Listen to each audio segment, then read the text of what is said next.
Chapter 13. Annabeth tries to swim home. I'd finally found something I was really good at. The Queen Anne's Revenge responded to my every command. I knew which ropes to hoist, which sails to raise, which direction to steer. We plowed through the waves at what I figured was about 10 knots. I even understood how fast that was. For a sailing ship, pretty darn fast. It all felt perfect. The wind in my face, the waves breaking over the prow. But now that we were out of danger, all I could think about was how much I missed Tyson, and how worried I was about Grover. I couldn't get over how badly I'd messed up on Cersei's Island. If it hadn't been for Annabeth, I'd still be a rodent, hiding in a hutch with a bunch of cute furry pirates. I thought about what Cersei had said. "See, Percy, you've unlocked your true self." I still felt changed. Not because I'd had a sudden desire to eat lettuce. I felt jumpy, like the instinct to be a scared little animal was now a part of me. Or maybe it had always been there. That's what really worried me. We sailed through the nights. Annabeth tried to help me keep lookout, but sailing did not agree with her. After a few hours of rocking back and forth, her face turned the color of guacamole and she went below to lie in a hammock. I watched the horizon. More than once I spotted monsters. A plume of water as tall as a skyscraper sped into the moonlight. A row of green spines slithered across the waves. Something maybe 100 feet long, reptilian. I didn't really want to know. Once I saw Nereids, the glowing lady spirits of the sea. I tried to wave at them, but they disappeared into the depths, leaving me unsure whether they'd seen me or not. Sometime after midnight, Annabeth came up on deck. We were just passing a smoking volcano island. The sea bubbled and steamed around the shore. "One of the forges of Hephaestus," Annabeth said, "where he makes his metal monsters." "Like the bronze bulls?" She nodded. "Go around, far around." I didn't need to be told twice. We steered clear of the island, and soon it was just a red patch of haze behind us. I looked at Annabeth. "The reason you hate Cyclopses so much? The story about how Thalia really died? What happened?" It was hard to see her expression in the dark. "I guess you deserve to know," she said finally. "The night Grover was escorting us to camp, he got confused, took some wrong turns. You remember he told you that once?" I nodded. "Well, the worst thing was the wrong turn that he took into a Cyclops' lair in Brooklyn." "They've got Cyclops in Brooklyn?" I asked. "You wouldn't believe how many, but that's not the point. This Cyclops, he tricked us. He managed to split us up in this maze of corridors in an old house in Flatbush. And he could sound like anyone, Percy. Just the way Tyson did aboard the Princess Andromeda. He lured us one at a time. Thalia thought she was running to save Luke. Luke thought he heard me scream for help. And me? I was alone in the dark. I was only 7 years old. I couldn't even find the exit." She brushed the hair out of her face. "I remember finding the main room. There were bones all over the floor, and there were Thalia and Luke and Grover tied up and gagged, hanging from the ceiling like smoked hams. The Cyclops was starting a fire in the middle of the floor. I drew my knife, but he heard me. He turned and smiled. He spoke, and somehow he knew my dad's voice. I guess he just plucked it out of my mind. He said, 'Now, Annabeth, don't you worry. I love you. You can stay here with me. You can stay forever.'" I shivered. The way she told it, even now, 6 years later, freaked me out worse than any ghost story I'd ever heard. "What did you do?" "I stabbed him in the foot." I stared at her. "Are you kidding? You were 7 years old, and you stabbed a grown Cyclops in the foot?" "Oh, he would have killed me. But I surprised him. It gave me just enough time to run to Thalia and cut the ropes on her hands. She took it from there." "Yeah, but still. That was pretty brave, Annabeth." She shook her head. We barely got out alive. I still have nightmares, Percy. The way that Cyclops talked in my father's voice. It was his fault we took so long getting to camp. All the monsters who'd been chasing us had time to catch up. That's really why Thalia died. If it hadn't been for that Cyclops, she'd be alive today. We sat on the deck, watching the Hercules constellation rise in the night sky. Go below, Annabeth told me at last. You need some rest. I nodded. My eyes were heavy. But when I got below and found a hammock, it took me a long time to fall asleep. I kept thinking about Annabeth's story. I wondered, if I were her, would I have had enough courage to go on this quest? To sail straight towards the lair of another Cyclops? I didn't dream about Grover. Instead, I found myself back in Luke's stateroom aboard the Princess Andromeda. The curtains were open. It was nighttime outside. The air swirled with shadows. Voices whispered all around me. Spirits of the dead.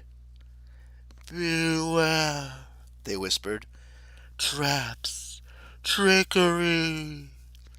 Cronus's golden sarcophagus glowed faintly, the only source of light in the room. A cold laugh startled me. It seemed to come from miles below the ship. You don't have the courage, young one. You can't stop me. I knew what I had to do. I had to open that coffin. I uncapped Riptide. Ghosts whirled around me like a tornado. Beware! My heart pounded. I couldn't make my feet move, but I had to stop Kronos. I had to destroy whatever was in that box. Then a girl spoke right next to me. Well, Seaweed Brain? I looked over expecting to see Annabeth, but the girl was not Annabeth. She wore punk-style clothes with silver chains on her wrists. She had spiky black hair, dark eyeliner around her stormy blue eyes, and a spray of freckles across her nose. She looked familiar, but I wasn't sure why. Well, she asked, are we going to stop him or not? I couldn't answer. I couldn't move. The girl rolled her eyes. Fine, leave it to me, Anagius. She tapped her wrist, and her silver chains transformed, flattening and expanding into a huge shield. It was silver and bronze, with the monstrous face of Medusa protruding from the center. It looked like a death mask, as if the Gorgon's real head had been pressed into the metal. I didn't know if that was true, or if the shield could really petrify me, but I looked away. Just being near it made me cold with fear. I got a feeling that in a real fight, the bearer of that shield would be almost impossible to beat. Any sane enemy would turn and run. The girl drew her sword and advanced on the sarcophagus. The shadowy ghosts parted for her, scattering before the terrible aura of her shield. No! I tried to warn her, but she didn't listen. She marched straight up to the sarcophagus and pushed aside the golden lid. For a moment, she stood there gazing down at whatever was in the box. The coffin began to glow.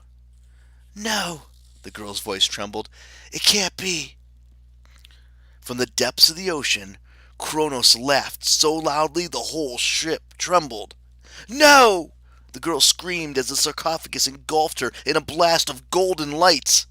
Ah! I sat bolt upright in my hammock. Annabeth was shaking me. Percy, you're having a nightmare. You need to get up. What is it? I rubbed my eyes. What's wrong?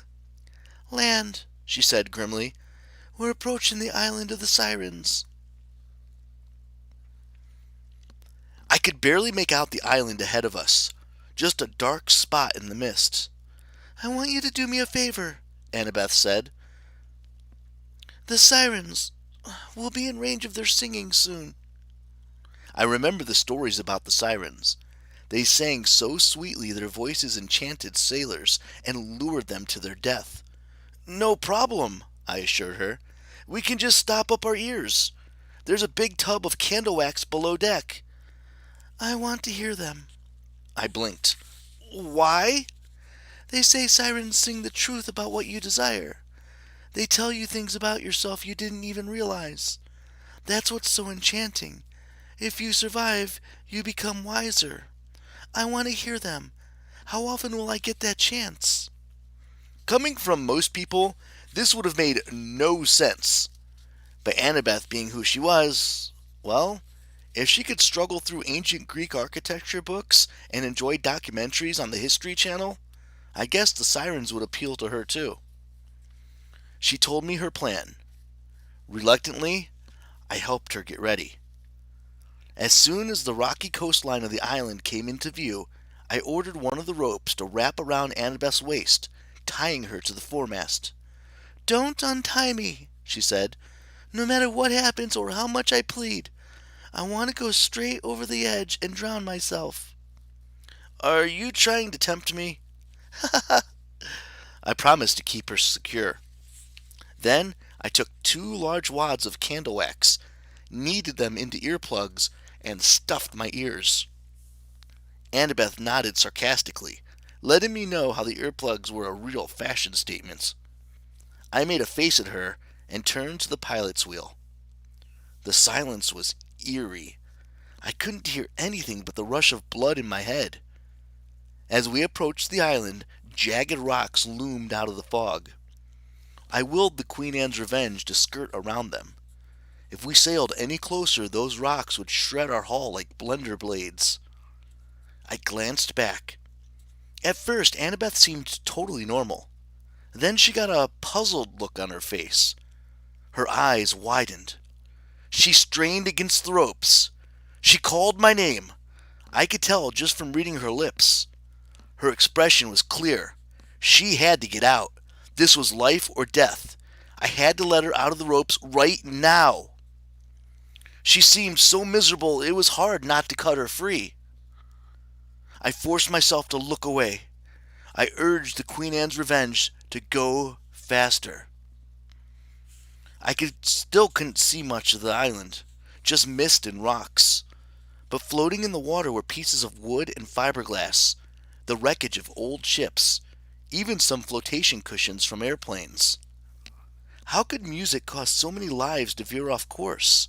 I mean, sure, there were some top 40 songs that made me want to take a fiery nosedive. But still, what could the sirens possibly sing about? For one dangerous moment, I understood Annabeth's curiosity. I was tempted to take out the earplugs just to get a taste of the song. I could feel the sirens' voices vibrating in the timbers of the ship, pushing along with the roar of the blood in my ears. Annabeth was pleading with me. Tears streamed down her cheeks. She strained against the ropes as if they were holding her back from everything she cared about. "How could you be so cruel?" she seemed to be asking me. "I thought you were my friend." I glanced at the misty island. I wanted to uncap my sword, but there was nothing to fight. How could you fight a song? I tried hard not to look at Annabeth. I managed it for about 5 minutes. That was my big mistake. When I couldn't stand it any longer, I looked back and found a heap of cut ropes, an empty mast. Annabeth's bronze knife lay on the deck. Somehow she'd managed to wriggle it into her hand.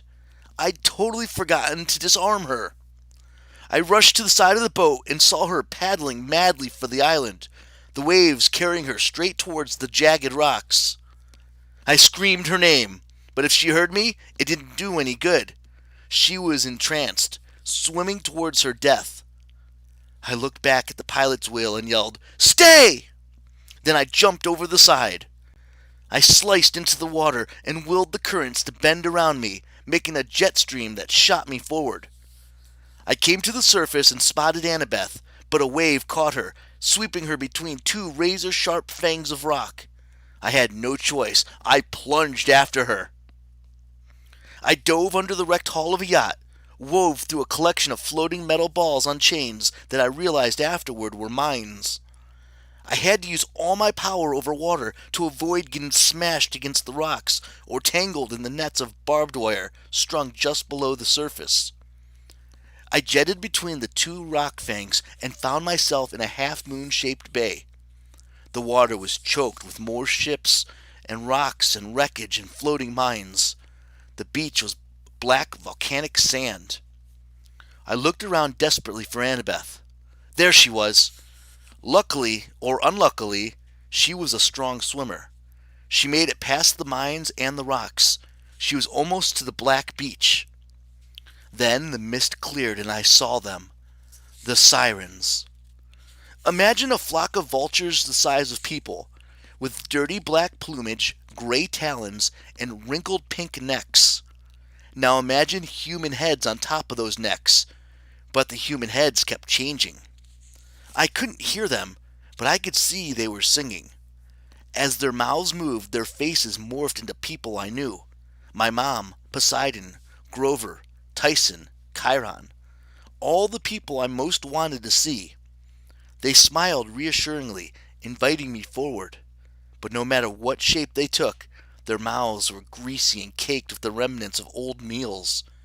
Like vultures, they'd been eaten with their faces, and it didn't look like they'd been feasted on monster donuts.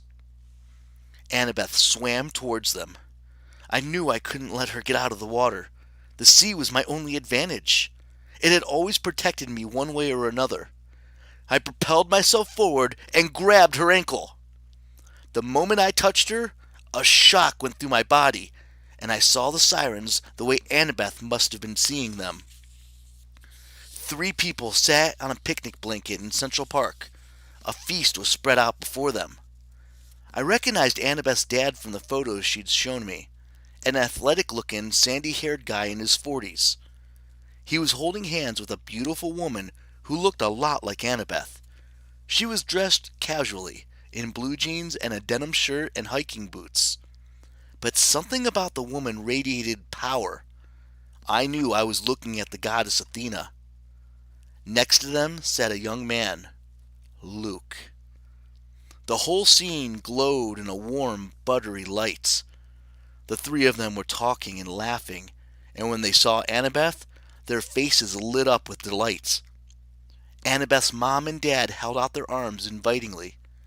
Luke grinned and gestured for Annabeth to sit next to him, as if he'd never betrayed her, as if he were still her friend. Behind the trees of Central Park, a city skyline rose. I caught my breath because it was Manhattan. But not Manhattan. It had been totally rebuilt from dazzling white marble, bigger and grander than ever, with golden windows and rooftop gardens. It was better than New York, better than Mount Olympus. I knew immediately that Annabeth had designed it all. She was the architect for a whole new world. She had reunited her parents. She had saved Luke. She had done everything she ever wanted. I blinked hard. When I opened my eyes, all I saw were the sirens. Ragged vultures with human faces, ready to feed on another victim. I pulled Annabeth back into the surf. I couldn't hear her, but I could tell she was screaming. She kicked me in the face, but I held on. I willed the currents to carry us out into the bay. Annabeth pummeled and kicked me, making it hard to concentrate. She thrashed so much we almost collided with a floating mine. I didn't know what to do. I'd never get back to the ship alive if she kept fighting. We went under, and Annabeth stopped struggling. Her expression became confused. Then our heads broke the surface, and she started to fight again. The water. Sound didn't travel well underwater. If I could submerge her long enough, I could break the spell of the music. Of course, Annabeth wouldn't be able to breathe, but at the moment, that seemed like a minor problem. I grabbed her around the waist and ordered the waves to push us down. We shot into the depths, 10 feet, 20 feet. I knew I had to be careful because I could withstand a lot more pressure than Annabeth. She fought and struggled for breath as bubbles rose around us. Bubbles. I was desperate. I had to keep Annabeth alive. I imagined all the bubbles in the sea, always churning, rising. I imagined them coming together, being pulled towards me. The sea obeyed. There was a flurry of white, a tickling sensation all around me, and my vision cleared. Annabeth and I had a huge bubble of air around us, only our legs stuck out into the water. She gasped and coughed. Her whole body shuddered. When she looked at me, I knew the spell had been broken. She started to sob. I mean, horrible, heartbroken sobbing. She put her head on my shoulder and I held her. Fish gathered to look at us, a school of barracudas, some curious marlins. Scram! I told them. They swam off, but I could tell they went reluctantly. I swear I understood their intentions. They were about to start rumors flying around the sea about the son of Poseidon and some girl at the bottom of Siren Bay. I'll get us back to the ship, I told her. It's okay, just hang on. Annabeth nodded to let me know she was better now. Then she murmured something I couldn't hear because of the wax in my ears. I made the current steer us in our weird little air submarine through the rocks and barbed wire and back towards the hull of the Queen Anne's Revenge, which was maintaining a slow and steady course away from the island. We stayed underwater, following the ship, until I judged we had moved out of earshot of the sirens. Then I surfaced, and our air bubble popped. I ordered a rope ladder to drop over the side of the ship, and we climbed aboard. I kept my earplugs in, just to be sure. We sailed until the island was completely out of sight. Annabeth sat huddled in a blanket on the forward deck. Finally she looked up, dazed and sad, and mouthed, "Safe." I took out the earplugs. No singing. The afternoon was quiet except for the sound of waves against the hull. The fog had burned away into a blue sky, as if the island of sirens had never existed. "You okay?" I asked. The moment I said it, I realized how lame it sounded. Of course she wasn't okay. "I didn't realize," she murmured. "What?" Her eyes were the same color as the mist over the Sirens' Island. "How powerful the temptation would be." I didn't want to admit it, that I'd seen what the Sirens had promised her. I'd felt like a trespasser, but I figured I owed it to Annabeth. "I saw the way you rebuilt Manhattan," I told her, "and Luke and your parents." She blushed. "You saw that? What Luke told you back on the Princess Andromeda about starting the world from scratch? That really got to you, huh?" She pulled her blanket around her. "My fatal flaw. That's what the siren showed me. My fatal flaw is hubris." I blinked. "The brown stuff they spread on veggie sandwiches?" She rolled her eyes. "No, seaweed brain, that's hummus. Hubris is worse." "What could be worse than hummus?" "Hubris means deadly pride, Percy. Thinking you can do things better than anyone else, even the gods." "You feel that way?" She looked down. "Don't you ever feel like, what if the world really is messed up? What we could do if we could do it all over from scratch? No more war, nobody homeless, no more summer reading homework." "I'm listening." "I mean, the West represents a lot of the best things mankind ever did. That's why the fire is still burning. That's why Olympus is still around. But sometimes you just see the bad stuff, you know? You start thinking the way Luke does. If I could tear this all down, I would do it better. Don't you ever feel that way? Like you could do a better job if you ran the world?" No. Me running the world would kind of be like a nightmare." "Then you're lucky. Hubris isn't your fatal flaw." "What is?" "I don't know, Percy, but every hero has one. If you don't find it and learn to control it, well, they don't call it fatal for nothing." I thought about that. It didn't exactly cheer me up. I also noticed Annabeth hadn't said much about the personal things she would change, like getting her parents back together, or saving Luke. I understood. I didn't want to admit how many times I'd dreamed of getting my own parents back together. I pictured my mom alone in our little apartment on the Upper East Side. I tried to remember the smell of her blue waffles in the kitchen. It seemed so far away. So, was it worth it? I asked Annabeth. Do you feel wiser? She gazed into the distance. I'm not sure, but we have to save the camp. If we don't stop Luke. She didn't need to finish. If Luke's way of thinking could even tempt Annabeth, there was no telling how many other half-bloods might join him. I thought about my dream of the girl in the golden sarcophagus. I wasn't sure what it meant, but I got the feeling I was missing something. Something terrible that Kronos was planning. What if the girl what had she seen when she opened the coffin lid? Suddenly, Annabeth's eyes widened. Percy! I turned. Up ahead was another blotch of land, a saddle-shaped island with forested hills and white beaches and green meadows, just like I'd seen in my dreams. My nautical senses confirmed it. 30 degrees, 31 minutes north, 75 degrees, 12 minutes west. We had reached the home of the Cyclops. End of chapter 13.